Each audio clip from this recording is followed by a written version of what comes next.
O aplicativo do Cresce São Paulo é a principal ferramenta de acesso aos serviços e comunicação do Conselho. Faça agora o download na App Store e na Play Store. E siga nossas redes sociais no Facebook e Instagram.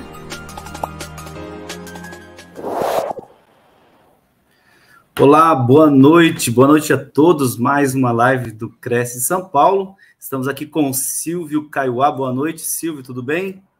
Boa noite, Marcos. Vamos nessa. Maravilha, seja muito bem-vindo. Você que está chegando agora na TV Cresce. Nós temos conteúdos aqui ao vivo todos os dias e temos também muito conteúdo gravado, mais de 7.000 palestras e cursos gravados à disposição aí de todos na TV Cresce. Então, o tema hoje é bem interessante, que é de responsabilidade de todos, né? O tema é Botos da Amazônia, um grito de alerta. Nosso palestrante Silvio Kaiowá é um palestrante motivacional, storytelling, jornalista que ainda aglutina as capacitações de escritor e artista plástico, conforme o conteúdo aí publicado no seu site, no silviokaiowá.com. Manauara de nascimento, mas cearense de coração, é um exemplo de sobrevivente aí em dias difíceis, e uma das suas ferramentas mais importantes nesse processo foi exatamente a capacidade de tomada de decisão desenvolvida a ferro e fogo ao longo dos caminhos que percorreu. Bom, ainda sobre o tema, o Dia da Amazônia foi comemorado agora no mês passado, dia 5/9, com diversos festivais e encontros, celebrando com o IBAMA a preservação de mais de 1,3 milhão de hectares na Amazônia, ou seja, o equivalente a 1,3 milhão de campos de futebol preservados, por meio da execução de planos de manejo florestal sustentável desenvolvidos no bioma. Bom, muito ainda precisa ser feito, principalmente pela grande possibilidade de extinção do boto da Amazônia. Vamos debater sobre a responsabilidade de todos a favor dos botos e manter um Brasil rico em suas espécies. Tá certo, Silvio? Bom, o Silvio tem a palavra, vai nos trazer um assunto muito importante, com certeza de interesse de todos. Silvio. Conosco, né? Então, vamos trabalhar aqui para apresentar o nosso slide, ok? Vamos ver se está tudo certinho por aqui. Ok. Só me dar uma mexidinha aqui para ganhar aqui o... Para ver se eu consigo... Não estou conseguindo movimentar aqui o passador. Deixa eu ver se está faltando alguma coisa aqui. Silvio, tenta clicar com o seu mouse em cima do slide, depois utilizar o passador, ver se vai. Cliquei, vou ter que voltar agora. Vamos ver se eu consigo voltar com o passador. Ok, então estamos trabalhando. Então vamos nós. Meus amigos, não haveria como falar de boto da Amazônia, sem falar em Amazônia, sem falar em bacia amazônica, sem falar em estado do Amazonas, principalmente com a sua capital, Manaus, porque além da bacia do Orinoco, que é uma bacia que tem como rio principal o rio Orinoco, que fica na Venezuela, mas que compõe esse mesmo ambiente, é uma área que praticamente essas duas bacias são interligadas.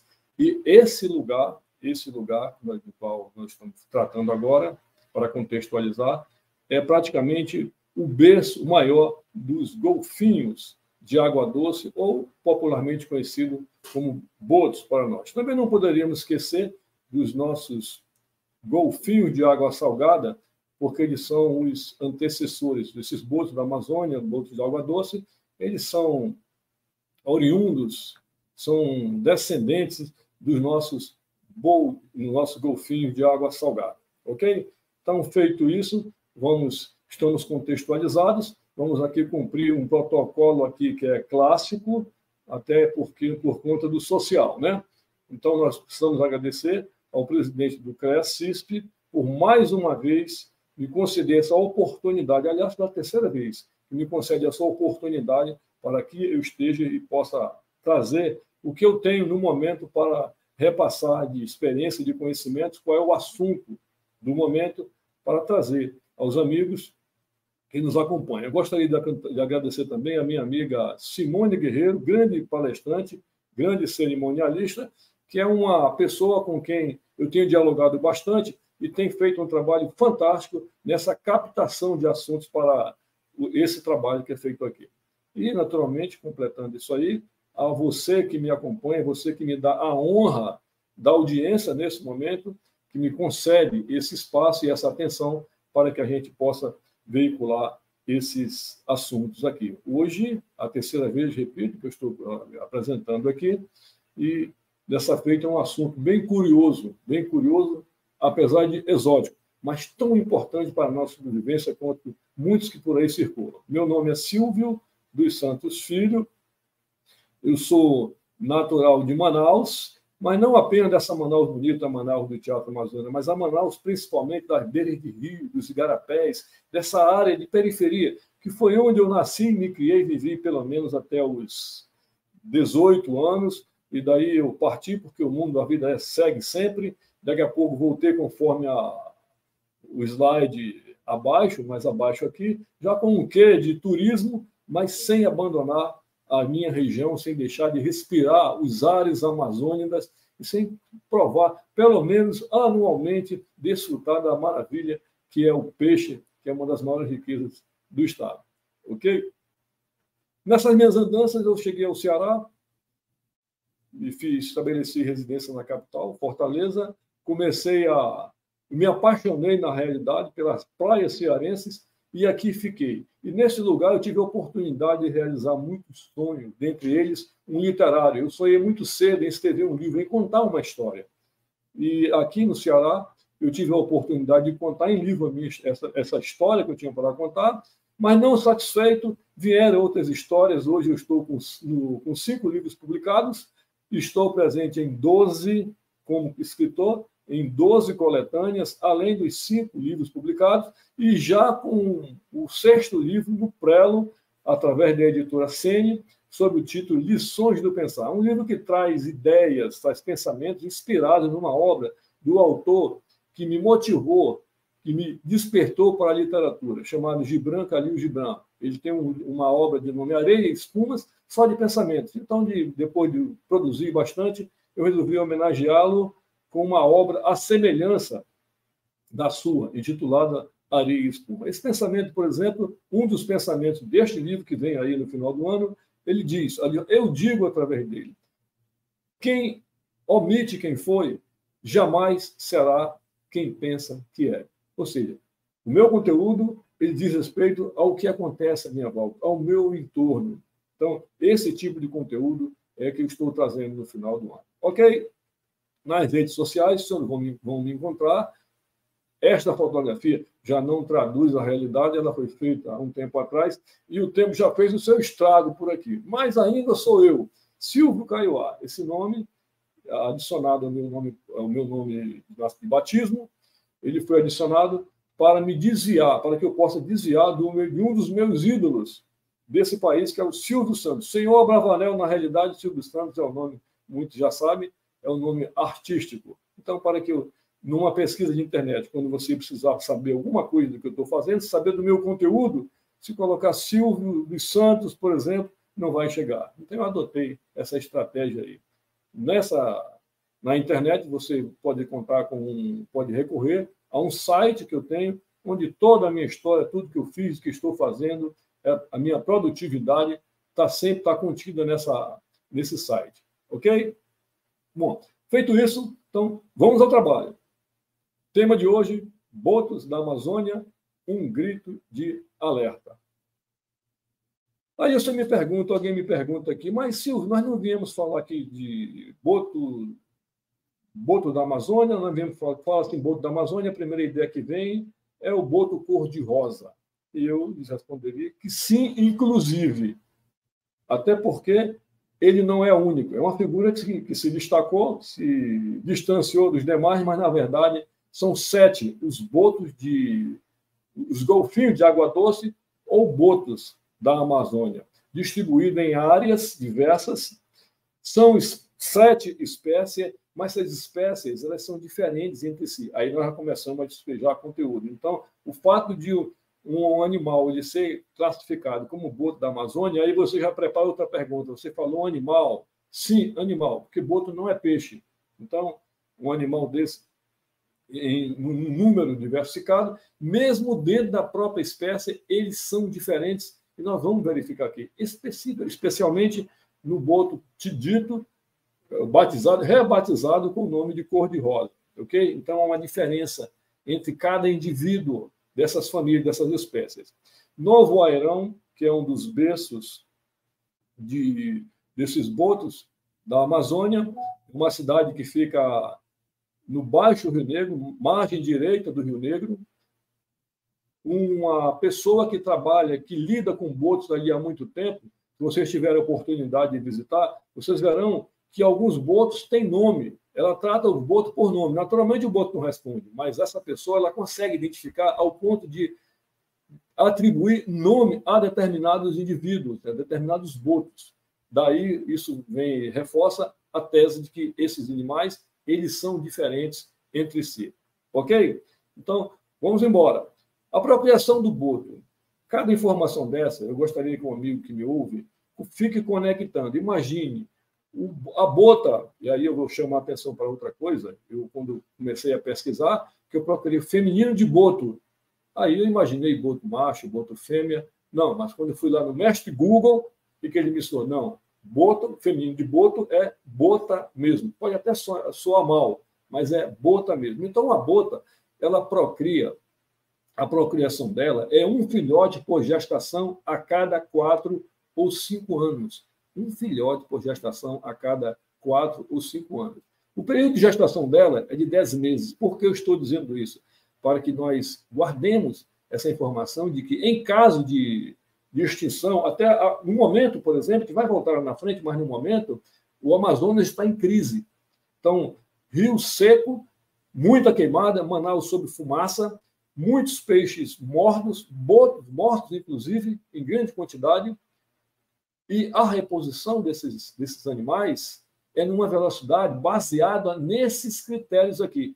Um boto por gestação, e não tem gêmeo, trigêmeo, não há notícia disso, e a cada 4 ou 5 anos. No primeiro dia que eu vi que a matéria, que eu tomei conhecimento, foi um alarde de 110 botos mortos. Botos mortos, botos que ficaram, vamos chamar um termo bem amazônico, boiando, mas alguns morrem e vão para o fundo. Então, quando o sistema, a imprensa anuncia, por exemplo, 110 botos mortos, na verdade, a quantidade de botos mortos é bem maior. E aí a reposição vem dependendo dessas características. Ok. Outra curiosidade aqui, o período de gestação da bota, 10 meses. Considerando o nível de inteligência do boto, 10 meses nos lembra o período de gestação do próprio ser humano, não é verdade?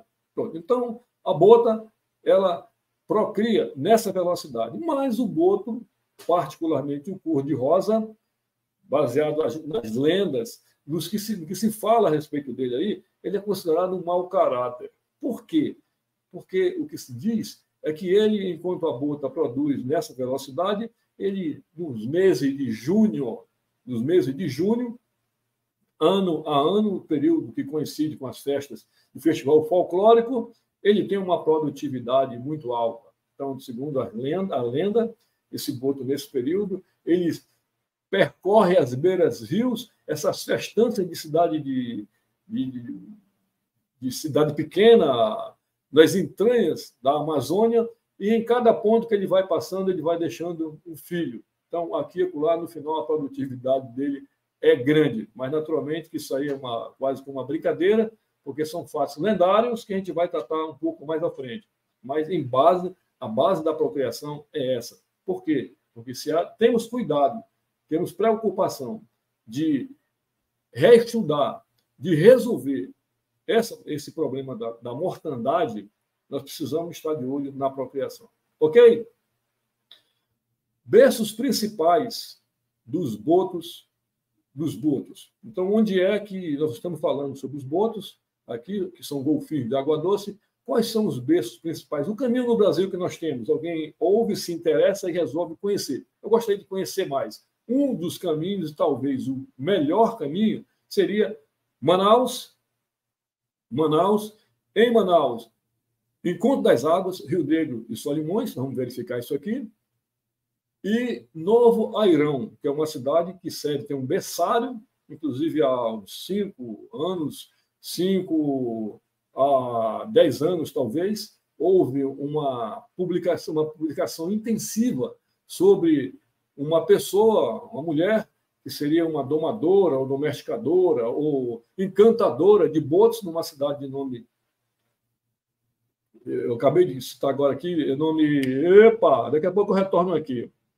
Então, no interior do Amazonas, Novo Airão, onde ela faria esse trabalho. Na realidade, aquilo ali é um trabalho de muito tempo, de muitos anos, que começou com a própria comunidade, mas que depois acabou ficando na mão, sob o controle de uma única pessoa. Mas, em tese, esses 2 lugares, eu falei, Encontro das Águas do Rio Negro, do Rio Amazonas, e Novo Airão, seriam os 2 principais locais onde você, amigo que me ouve, poderia se dirigir para ter conhecimento, tomar conhecimento e interagir até com isso aí, ver o quão maravilhoso é a natureza. Ok? Bom, então aqui nós temos aqui a imagem aqui do Encontro das Águas, Encontro das Águas, Rio Negro de um lado, água mais escura, Rio Amazonas, Rio Solimões à esquerda, água barrenta. Então, esse é um dos principais lugares. Isso aqui fica à frente de Manaus. Você chega em Manaus, um ponto turístico interessante é o Mercado Adolfo Lisboa, exatamente à frente do Mercado Adolfo Lisboa, você pega um barco e já numa reta, rio adentro, mais ou menos a 2 ou 3 quilômetros, você já se encontra nessa área aqui, normalmente povoada de botos. Normalmente povoada de botos, ok? A outra, nós temos aqui Novo Airão, baixo Rio Negro, conforme eu falei, margem direita do Rio Negro, o Rio Negro seco nessa situação, pasme, veja quanta água tem lá para o meio, e esses bancos de areia aqui, eles só aparecem quando o Rio Negro está seco, nesse momento aí. E aí uma curiosidade, eu ilustrando o trabalho aqui, peguei essa foto aqui, quando eu olhei, vi uma figura feminina, e aí fiquei me perguntando, eu não sabia, me questionando, porque eu não sabia que, dentro de tantas coisas que a gente sabe que há no Amazonas, tantas crendices e curiosidades e verdade, e fatos reais, eu não sabia que também tinha sereia por lá. Mas eu deixei aí a sereia pairando nessa área aí, mas também para marcar. Rio Negro, vejo a quantidade de água que existe naquela região ali. Rio Negro seco. Ele seco nesse estágio, ainda tem a quantidade de água que a gente pode observar bem à frente. Então, são esses 2 pontos. Então, quem quiser checar, o caminho principal seria esse aqui. Vamos agora verificar, então, quem são as 2 figuras, dos 7 que eu relacionei, que eu indiquei. Essas são as 2 figuras encontradas na região norte. O Inia geofrensis, que é o que está mais à esquerda, que é o antigo boto vermelho, que daqui a pouco, de repente, virou o nome para cor-de-rosa, e nós vamos saber por quê. E à direita, o esquecido, que pouco se fala no Brasil, que é o Sotalia fluviatilis, o popularmente conhecido boto tucuxi, cinza ou preto. Então, esses são os 2 botos que são encontrados, pelo menos de uma forma muito clara, na região do Amazonas. Então, não se resume, não se restringe apenas ao boto cor-de-rosa, que é o que mudou de nome aqui e assumiu a cadeira aqui do antigo boto vermelho. Ok? Vamos agora dar uma olhadinha aqui nas particularidades de cada boto desse aqui. Tá? Vamos dar uma olhada lá. O boto tucuxi, preto ou cinza, esse que eu disse que é o esquecido, que pouco se fala nele, fala-se muito na região, mas fora do Brasil não se fala no boto tucuxi. Então, ele é um animal que se locomove em grupos, sempre em grupos, às vezes em grupos muito grandes, não interage com humanos, você dificilmente vai ver uma fotografia de um boto tucuxi ladeado por pessoas ou interagindo com pessoas. Isso não acontece, ele é um boto que anda sempre em grupos, e nas partes mais profundas dos rios. O tamanho dele é de 1,5 m, o seu peso médio é de 40 quilos aproximadamente, e o seu tempo de vida é de 30 a 35 anos. Essas são as primeiras informações, primeiras particularidades do nosso boto tucuxi, ok? Olhando aqui nas suas imagens, nós vamos verificar aqui para conhecê-los particularmente. Então, observe aqui, uma imagem do boto tucuxi. Observem que na cabeça dele, na realidade, é como se fosse entre a cabeça na testa, ele tem um orifício. Esse orifício são as suas narinas. Então, é por aí que ele respira. Então, o boto, nós vamos verificar que ele tem um tempo para mergulhar e tem um tempo para retornar. Ok? Então, a respiração dele, ele só consegue manter embaixo d'água durante, no máximo, 20 minutos. Ok? Outra imagem que nós verificamos aqui, conforme foi informado aqui, eles se locomovem em grupos, esses botos eles são verdadeiros acrobatas. Então, esse espetáculo que eles fazem aqui, principalmente quando estão comendo na área que tem peixe, então eles fazem essa festança aqui sempre em grupos. Estamos vendo aqui em grupo de 2. Vamos vendo aqui, observem aqui, nessa outra foto, aí nós vemos aí pelo menos 3 espécies, as 2 principais parecem estar sincronizadas. Dá até a ideia de que são adestrados, mas não, são nativos. Fazem isso e muito mais, por exemplo, coisa desse tipo aqui. Observe aí que ele consegue saltar da água. E aqui tem outra curiosidade. Se vocês observarem na fotografia, ao longe, aparecem alguns pontos, não sei se todos conseguem observar, alguns pontos negros. Eles são gaivotas, que também concorrem com a alimentação nessa área, principalmente no encontro das águas. E aqui, área normalmente onde tem peixe. Okay? Aí eles fazem essa festança aí. Aqui nós temos uma outra fotografia do tucuxi. São 5 botos aqui. Parece estar fazendo alguma coisa em conjunto, mas vejam que sempre fazendo algo parecido com o que o outro faz. Aqui nós temos um grupo maior de 6 indivíduos. Okay? Então, esse é o boto tucuxi. É por isso que nós falamos em botos da Amazônia, que não se restringe ao boto cor-de-rosa. Ok? Um passo mais à frente, vamos olhar aqui. Vamos dar uma olhada aqui no nosso velho boto cor-de-rosa. Até pouco tempo, coisa de 15, 20 anos atrás, o popularmente conhecido nas lides amazônidas como boto vermelho. De repente, chegou no Brasil um camarada de nome Jacques Cousteau, um pesquisador. Ao visitar a Amazônia, ficou encantado com o boto vermelho, procurou saber qual era o nome, as características, e o nome dado foi o nome que as pessoas que convivem ali utilizam. Né?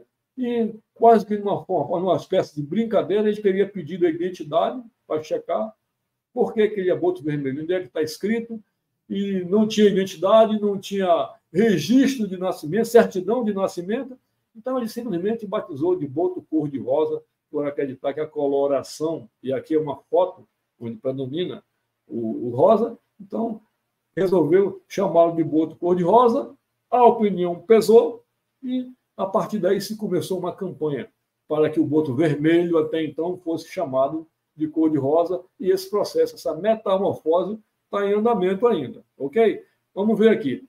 Característica do boto vermelho e cor-de-rosa, mas vamos chamar de cor-de-rosa a partir de agora, para didaticamente ficar mais fácil.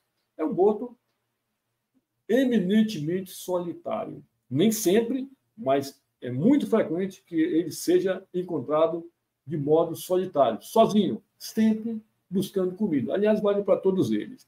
Ele interage com humanos. Nós vamos verificar nas fotografias, em seguida, a gente vai mostrar aqui, que sempre quem interage com humanos são eles. Se você for para a internet pesquisar os botos, a relação com humanos, sempre quem aparece é o boto cor-de-rosa. O tamanho dele, até 2,5 metros maior que uma pessoa, um ser humano, um homem, uma mulher, um ser humano de estatura normal, os maiores.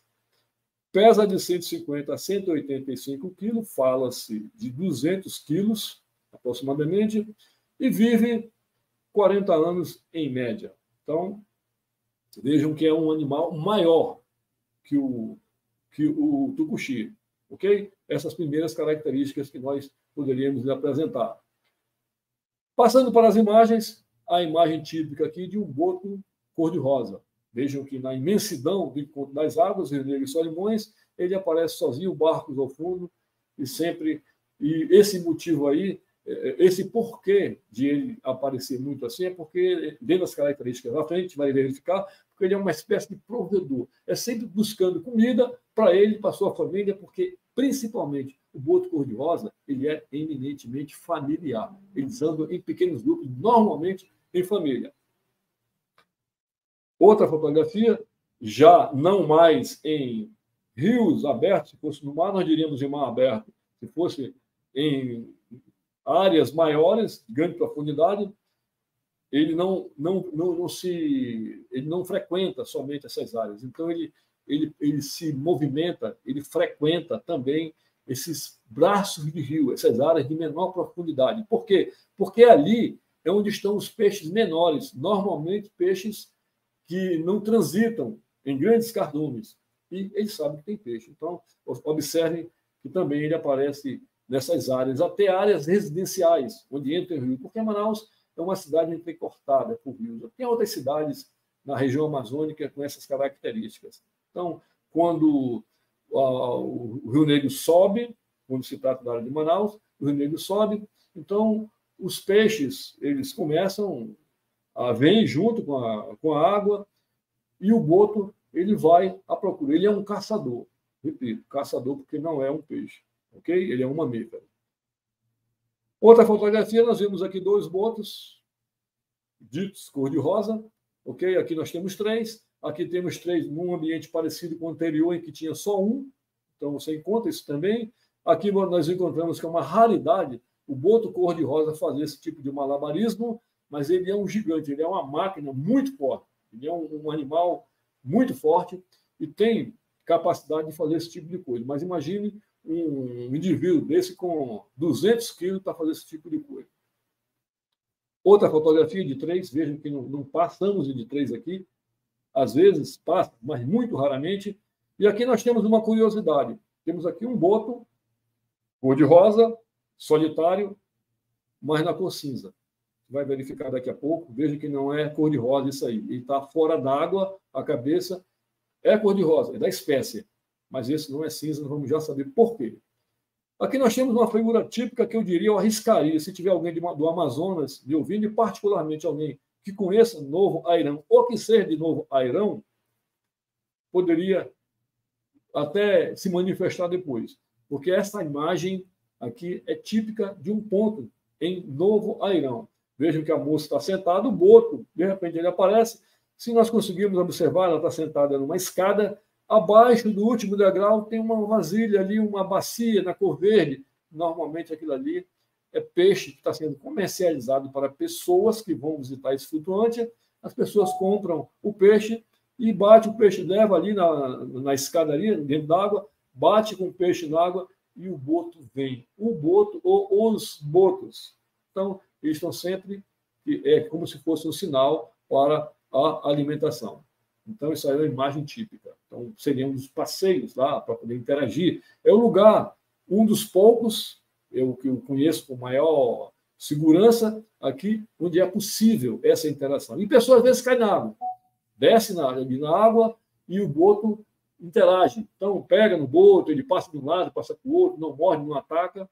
Agora, é preocupante por causa do tamanho. É um gigante, pesando 200 quilos, com 2,5 metros. Dentro d'água, você não vê tudo aí, isso normalmente assusta as pessoas. Uma fotografia aqui, também, sempre que tem alguém num grupo desse aqui, observa o braço erguido, é um peixe na mão. E o boto está a fim de pegar o peixe. Sempre ele vem. É o que ele faz. Cada braço erguido é um peixe na ponta. Então, o boto sai, é uma forma de retirá-lo dentro d'água e mostrar o tamanho. E observem também que ele é da família do grupo cor-de-rosa, mas está na cor cinza. É da cor cinza. Está. Vamos considerar o está. Ok? Outra fotografia aqui, em que mais um animal da família cor-de-rosa tenta pegar um peixe aí com um grupo muito grande e veja que sempre ele, não escolhia a dedo. É porque a figura que participa desse tipo de evento é o boto. Curiosidades do boto. O que nós temos aqui? Origem. Golfinhos marinhos, nós já dissemos isso no começo. Então, o golfinho de água doce, os botos, eles são descendentes do golfinho marinho. O tucuxi, pelo que nós observamos, ele é mais parecido com o golfinho marinho. De repente, o boto cor-de-rosa seja uma raça mais antiga, já sofreu essa metamorfose de uma forma mais marcante. O habitat desses animais é a bacia amazônica, nós falamos no começo, e a bacia do Orinoco. Orinoco, na Venezuela, é que tem como rio principal o rio Orinoco, como nós temos aqui o rio Amazonas e seus afluentes, o Orinoco tem seus afluentes. Observem que, quando eu falo, eles vivem, o ambiente principal deles é a bacia amazônica e bacia do Orinoco, eu estou falando daquela parte norte do Brasil. Então, ali, norte da América do Sul. Os países como Bolívia, Equador, Colômbia, Venezuela, acabamos de citar, nesses países os botos são encontrados. Aí talvez apareçam os 5 que nós não encontramos por aqui. Ok? Nativos, não criados em viveiro. Boto não é criado em viveiro. Se nós observarmos aqui, já houve tentativas, é natural, viveiros, nós conhecemos, andando mundo afora, cidades afora, muito comum construírem viveiros, tipo, mantendo peixes para exposição, exploração turística, mas no caso do boto é proibido. Em São Paulo, eu encontrei essa lei aí, 10.309, de 22 de abril de 1987, uma lei que proíbe. Recentemente, na pesquisa também, eu encontrei aí que essa lei de número 33/18 de 2023, desse ano. Então, continua tentando. Por quê? De repente, o boto entrou na pauta aí de virar isca para pegar um peixe, uma espécie de bagre, que se revelou como um excelente item de exportação. Então, de repente, alguns brasileiros descobriram que um peixe de nome piracatinga era de grande atração, de grande interesse de alguns países que têm dificuldade de alimentação. Então, começaram a matar botos para fazer isca. Então, essas leis, elas são descendentes, nós voltaremos ao assunto posteriormente. O boto é comestível? Primeira pergunta. Primeiro, o boto não é peixe. Repito, o boto não é peixe. O boto é comestível? Não. Por que não? Dizem os amazônidas que é por conta do pitiu. O que é o pitiu? É o cheiro característico do peixe, embora não seja peixe. Então, se você pegar, por exemplo, um pedaço de carne e colocar em cima dele, de um lado um pedaço de peixe, ou um peixe inteiro de um lado e um pedaço de carne do outro, você se aproximar, sentir o cheiro, você vai verificar que o peixe ele tem um cheiro bem característico. Esse cheiro característico, o amazonense, o amazônica de um modo geral, ele trata de pitiu. Então, dizem que o boto ele não é comestível porque o pitiu dele é muito forte. Ok? Coisas da Amazônia. O que mais? Mamíferos. São mamíferos aquáticos. Eles amamentam filhotes. Ok? Não são peixes, mas alimentam-se de peixe. Aí eu fiquei pensando há algum tempo comigo. Meu Deus, o boto gosta muito de peixe, se alimenta de peixe. Alguém aqui, quem de vocês aí depois me responde se houver um tempinho para nós trocarmos algumas ideias? Quem acredita em vida após a morte, ou outras vidas? Se houver, eu acho que eu era um boto na vida anterior. Porque eu adoro peixe. É uma confusão lá para comer peixe. Então, se eu não comer peixe uma vez por semana, se eu comer uma vez por semana, fica no débito. Se eu comer 2, fica mais ou menos. Mas se bobear, eu como mais. Então, minha madame não gosta muito de peixe, não. E aí é um problema. Mas eu adoro peixe e outras coisas que o boto também gosta. Eu acredito que eu era um boto na vida anterior. Isso se é para quem acredita, ok? Mas vamos nós, continuamos nossa história aqui. E aqui está uma das principais deficiências do boto. O boto ele só consegue se manter submerso durante 15 a 20 minutos. 15 a 20 minutos. Aí está o seu calcanhar de Aquiles. Aí está a deixa para os pescadores. Por quê? Porque num desse vir à tona, ele pode dar de cara com um caçador. Por que caçador? Porque ele não é um peixe, quem mata um animal daquele não é um pescador, é um caçador, né? Convenhamos. E quando mergulha, ele pode se deparar com uma rede de pesca. Por quê? Como ele está sempre comendo, o pescador, quando arma a sua rede de pesca num rio, ele espera que os peixes fiquem presos na rede. E o boto é muito mais fácil para ele, em vez de correr atrás de um peixe, ele vai nas redes e vai pegando o peixe. Só que às vezes ele chega, redes mais fortes, mais resistentes, ele vai pegar o peixe lá e acaba assim enrolando nessa rede e não consegue subir no prazo que o cronômetro estabelece, passa de 20 minutos, ele morre afogado. Ok? Nós vamos pegar a imagem daqui a pouco, nós temos imagens, vocês vão verificar, desse tipo de coisa. Aí facilita as coisas do pescador. Ok? Relação entre macho e fêmeas. O macho, a medida do macho, ele é entre 16% a 55% maior que a fêmea. Ou seja, arredondando, a fêmea é mais ou menos a metade do tamanho do macho. Dimensão e peso. É mais ou menos a metade. Ok? Coloração, que vem uma história interessante. Segundo as informações disponíveis na internet e nas fontes, nenhum boto nasce vermelho, nenhum boto nasce cor-de-rosa. Todos os botos nascem cinza.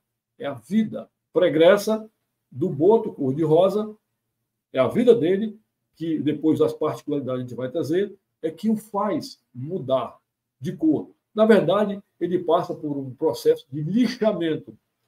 É como se fosse removendo uma pele, a pele principal, a pele mais externa que ele tem, restando a parte colorida, de vermelho, para quem acredita vermelho, ou cor-de-rosa.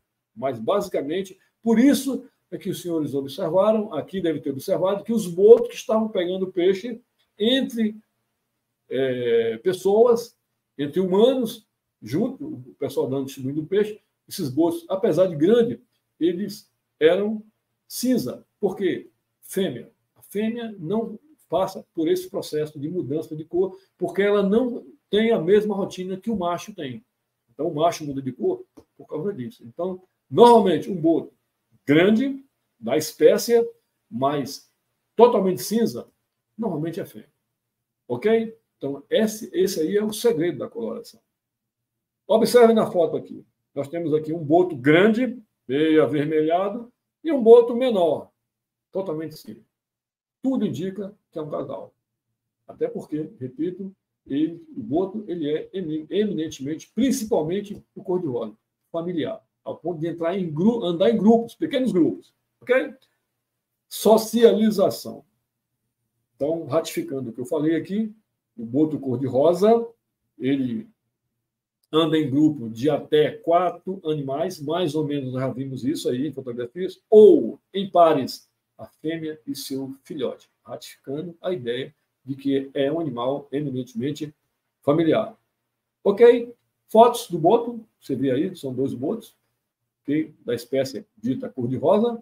Aqui nós vemos uma fotografia de uma jovem com um boto interagindo. Nós podemos observar uma bola amarela à esquerda, depois do boto ali.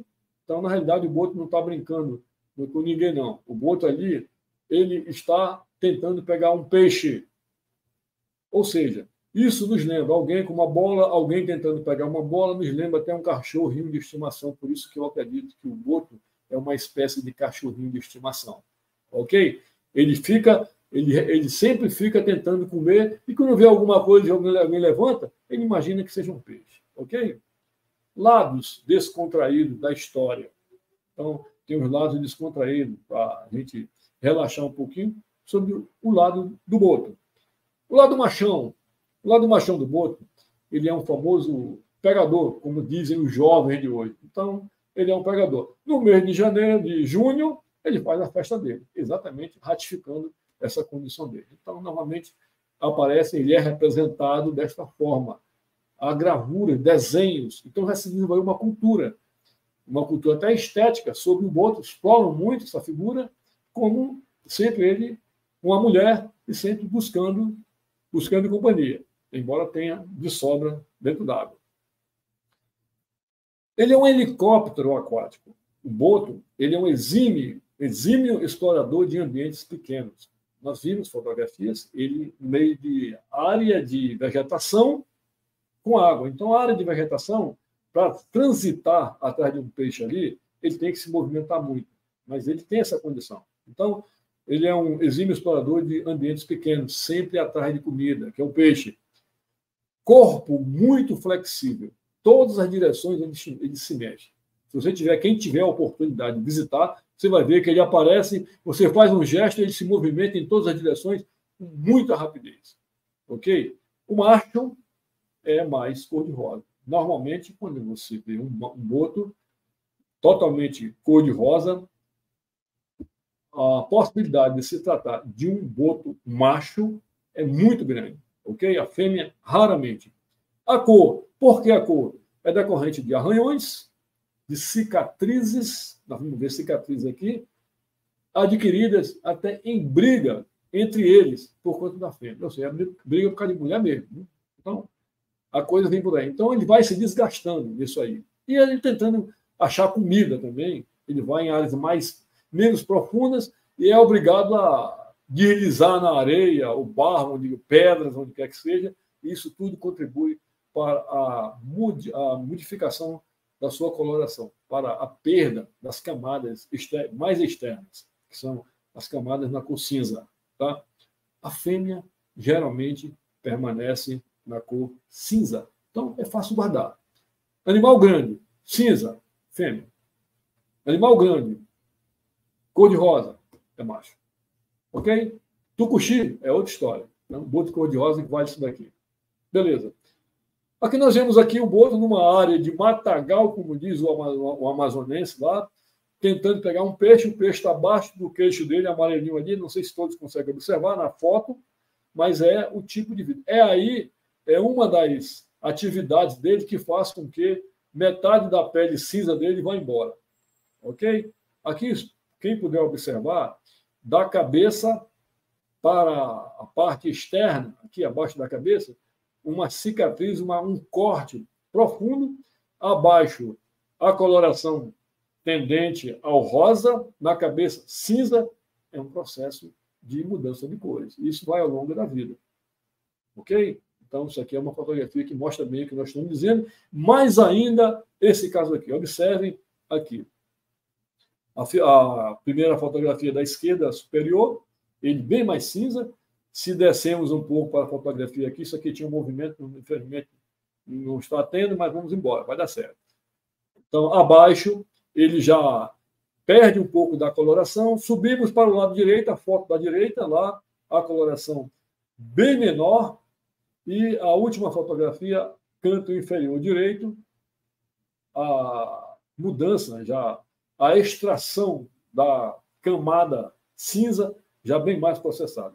Se progredirmos um pouco mais, já vemos aí o boto totalmente cor-de-rosa. Então, esse é o processo, mais ou menos, de mudança de cor. Por isso é que é dado essa informação, é divulgada, que o boto não nasce, ele não nasce cor-de-rosa.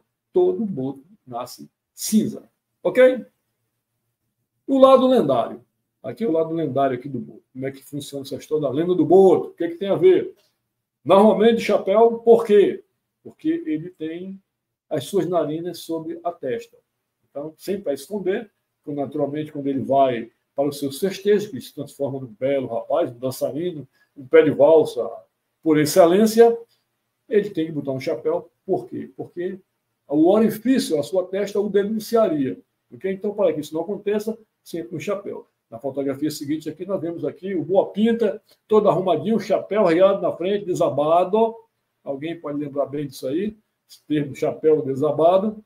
Então, observe aqui, essa aí é a postura, essa aí é a apresentação do dançarino que vai fazer a sua festa em noites amazônicas, nas beiras-rios desse imenso Brasil, e deixar lá a sua semente ou um problema para alguém. Ok? Aqui, naturalmente, esse período, Dona Bota vai deixá-lo lá no lugarzinho dele, lá no porto, de onde ele vai começar a festa dele. É um período de férias para ele, devidamente autorizado. Dona Bota é gentil, ok? Vai lá, entrega de noite, no início da noite, e vai esperado pela manhã, porque não tem folga, não. Então, aqui ele chega, faz o seu comercial, direitinho, tal, promete tudo aquilo que ele não vai fazer, ok? E vamos embora. Pula para o lado de dentro, busca alguém, noite de luar, estrela, céu estrelado, água de coco, as pernas para dentro d'água, da parte da água, da folha d'água para baixo, aí ele é boto mesmo. Então, tá lá. E o clima vai preparando, conta as suas histórias, tiradas só Deus sabe de onde, ok? Até que chega o ponto, quando está tudo ok, ele tira para dançar. E a pessoa vai dançar. Ao final da festa, dançou. Ok? O que fica? Mais um filho sem pai por essas paragens, por essas cidades espalhadas por imenso Brasil, e não se restringe apenas à região amazônica, não. Nas festas juninas, nada. O que diz? O que impede que nas grandes cidades, nos grandes carnavais, nas grandes concentrações, nos festivais folclóricos de Manaus, nos carnavais, tipo Rio de Janeiro, e outras da Bahia, coisas afins, lá tem os seus botos também. Ali tem os seus botos e vai ter também seus filhos sem pais e os problemas sociais ficando em todo canto. A questão é que o boto ele só muda, a personalidade é a mesma. Ele muda de figura, mas ele está presente em todos os locais, em todas as concentrações desse país. E aí vem o problema social. Aí vem a preocupação, porque é um problema seríssimo. Ok? Tragédias disfarçadas. Tragédias disfarçadas através de assédios condenáveis juridicamente, mas nem sempre cumpridos, violências sexuais, muitas vezes interfamiliares, ok? E no final, quem é o pai? O boto. Então, por isso aí, é uma forma de se atribuir, uma forma de não punir determinadas ocorrências, determinados até crimes, ok? Isso vai ficando. E naquelas cidades pequenas, onde a lei nem chega, ali é que acontece. Tá? Filho sem pai, filho do boto. Tá? Mas não é restrito àquela área. Nessas grandes cidades, os grandes eventos, também tem os seus botos, também tem seus filhos sem pai. Ok? Repercussões e crendices a respeito do boto. Então, fala-se, quando nós falamos na região amazônica, você chega numa periferia, numa cidade pequena daquelas, ali, e alguém, mais antigos principalmente, que falam sobre alguma lenda, para eles, aquilo é fato.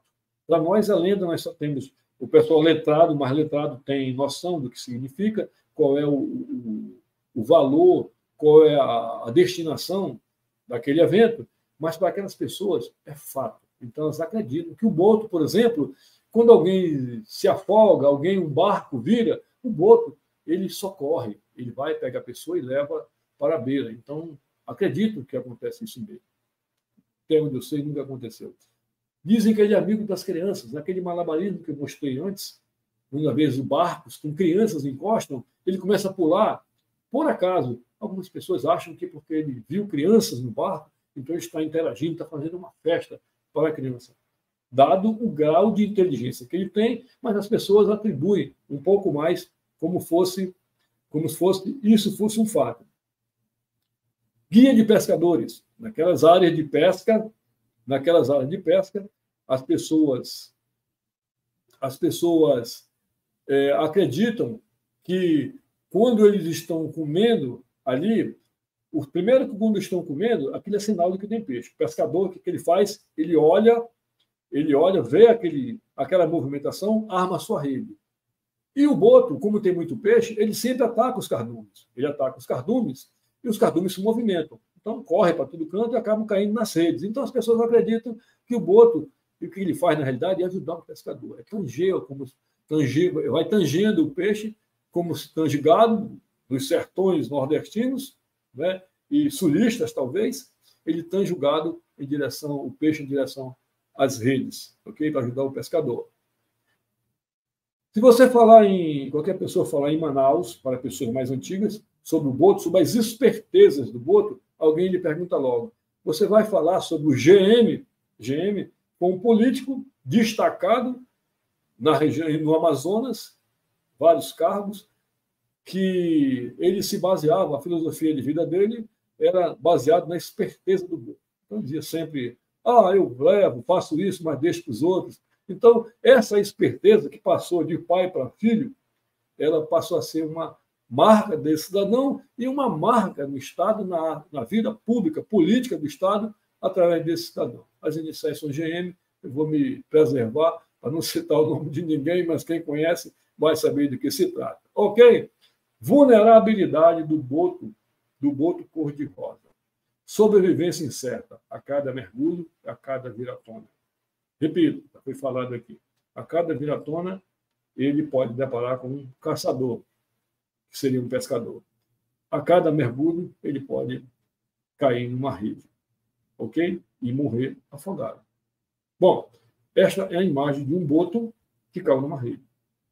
Então, vai pegar o peixe, ele fica enrolado na rede, 20 minutos é o cronômetro para ele voltar, não volta, morre afogado. Aí, quando puxa-se a rede, o pescador tem que puxar a rede, aí ele vem junto, vai virar isca, porque não se come, vai virar isca para piracatinga, e algumas partes do seu corpo vão ser utilizadas para bens estéticos e até farmacológicos, vamos chamar assim, ok? Quando é pescado, vimos aqui que se trata aqui de um tucuxi, ok? Quando por algum motivo ele é pescado simplesmente, aí ele vai virar isca e algumas partes do seu corpo serão utilizadas, e isso é fato. Vamos mostrar isso, inclusive, alguns itens aqui oriundos disso aí. Ele é utilizado para comércio, ok? O peixe que tem justificado a matança de boto é esse aqui, piracatinga. Vou ler aqui o conceito que tem aqui rapidamente, tá? Para te ganhar tempo aqui. É um bagre que se alimenta de carcaças. A piracatinga, esse peixe que está aparecendo aqui, que é para pescar esse peixe que tem uma pessoa que vem matando boto. Bagre que se alimenta de carcaças, restos. Imagina o que ele comeu de boto morto nesse período agora. Rico em mercúrio. Mercúrio de onde? Garimpos. Mercúrio de garimpos. E outros tóxicos danosos à saúde humana. Então, esse é o peixe para o qual alguns botos vêm sendo mortos para viabilizar a pesca desse peixe para exportação para países que consomem. Infelizmente, tem disso por aí. Ok? Importância do boto no meio ambiente. E aí nós chegamos no grito de alerta, nesse período aqui. Entendeu? Então, qual é a importância do boto no meio ambiente? Manter as populações de peixes sadios. Então, ele elimina os peixes, porque os peixes que não estão sadios, que estão já doentes, não podem fugir dele. Ele come.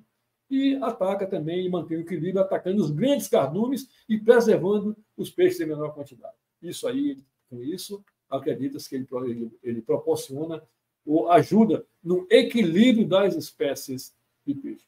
E tratando de espécies de peixe na região amazônica, a coisa é grande. Não se resume a tambaqui, pirarucu e tucunaré. Muito mais, muito mais. Ok? Subprodutos. Olhos do boto. Boto, quando morre, os olhos do boto são utilizados para souvenir, lembranças. E lembranças que têm uma conexão com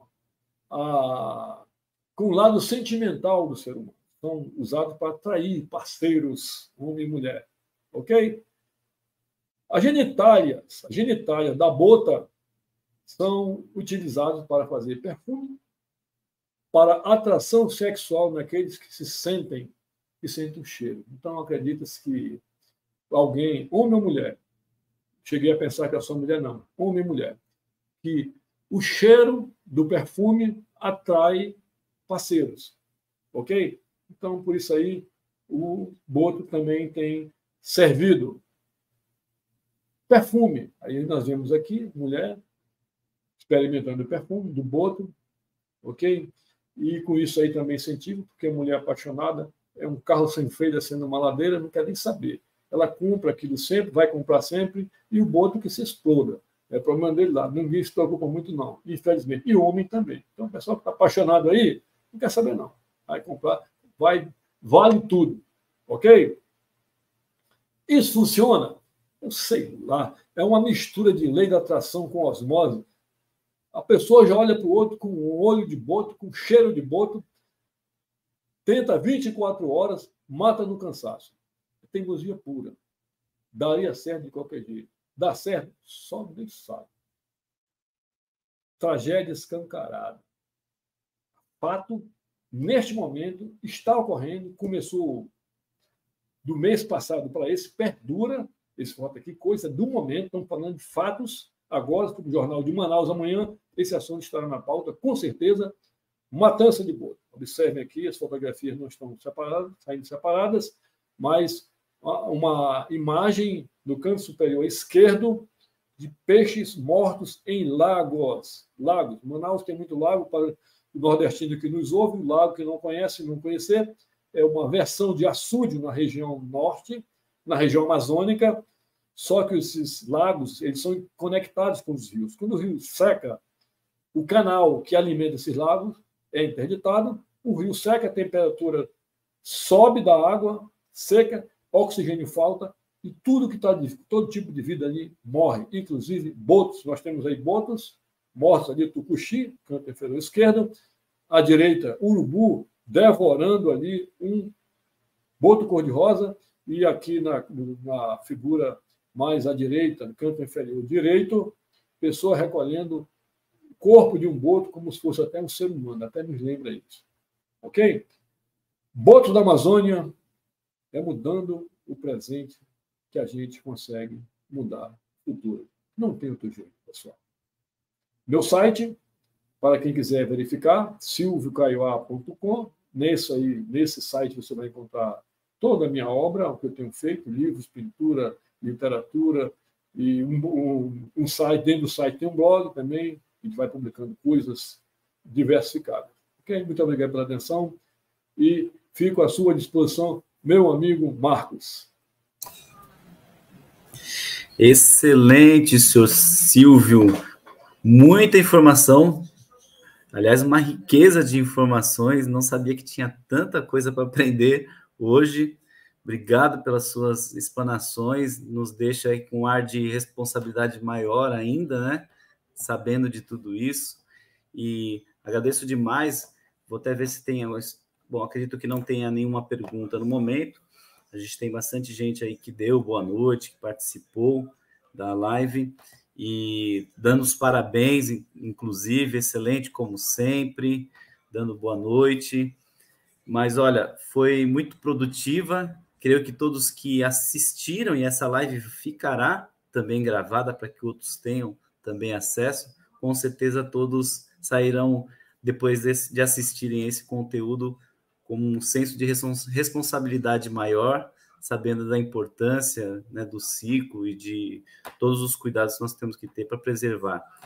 Obrigado, senhor Silvio. Vou deixar para as considerações finais antes de encerrarmos, se eu quiser deixar. Nós temos os contatos aí do silviocaioá.com, que é o site, o WhatsApp dele também está aí, tem o LinkedIn. E, por favor, senhor Silvio, as considerações finais para a gente encerrar. Meu amigo Marcos, mais uma vez, uma grande honra estar aqui. É sempre bom a gente compartilhar aquilo que a gente aprende, né? Dizem que conhecimento que a gente leva para o túmulo é conhecimento perdido. Então, eu acho que quanto mais a gente compartilha essas informações, melhora.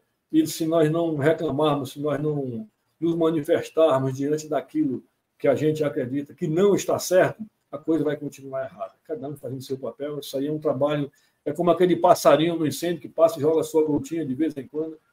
Eu acho que é o que cada um deve fazer. E a ideia é essa. É passar. Eu, particularmente, eu tenho uma preocupação, até pelo conta das minhas origens, eu tenho aquela preocupação de repassar aqueles que estão, de repente, percorrendo os caminhos que eu percorri.